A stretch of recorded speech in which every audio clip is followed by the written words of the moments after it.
Manipur asi CSO Yamankhre CSO masing thingamdana Leiriba si Hanna Punshinou madugi matungda MLA sing Punshinage haina Bisnupur AC gi MLA Hanagi Minister Govindas konthauzamna phongdorakle MLA asina mahaki local area development fund gi senfamdagi Bisnupur ward number 5 amadi 6 ani gi oina sava youth welfare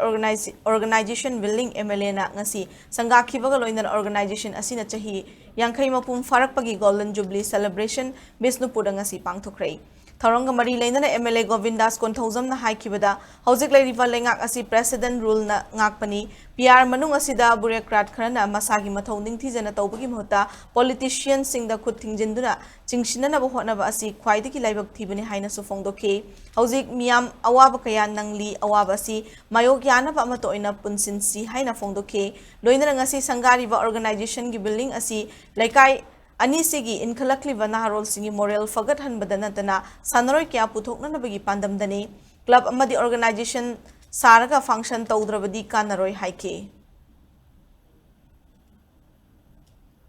Tinui Maning the Low Uba, Yade, Han Hibana Sing Masingo, a Koi Nasisi,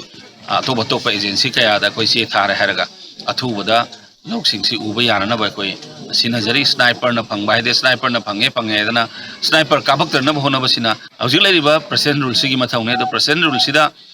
akoi brokerage khara de masagi mathaw ni thi jana tawbugi mahutta politicians sing sida finger point or politicians sing si sina na bahona basi khwai dai hena laibak thi banena aidi thamjaningi maram aduna aina appeal tawjari man madudi manipur gi Leiriba praja akoi punna politicians sing bodi punsilo haibi whether akoi Leiriba organization sing sida punmangamra Punmangam de Praja Sing Sida organization Punamak the Punsin Matabda, Manipur the Leiriba MLA, Humpu the Punmadi Yam Laiva.